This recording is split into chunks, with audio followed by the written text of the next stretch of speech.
எனக்கு எவ்வளவு நீ 70 வாங்க, நீ 50 கூட வாங்க. குட்டி தொட்டு பாருங்க. இந்த குட்டி ஏய், இந்த குட்டி வாங்கலாம் மாதிரி இல்ல. வாகனத்தை காட்டி எனக்கு மேல ஓப்பனா சொல்றேன். வாகனத்தை காட்டி மேல ஏதாவது சேதி இருக்கா? ஒரு குட்டி கூட போய் சொல்ல 56 இல்ல.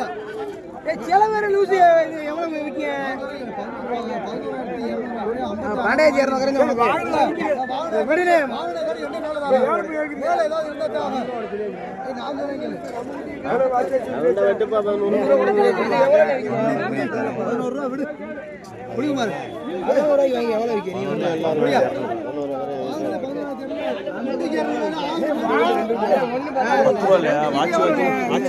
வாட்சி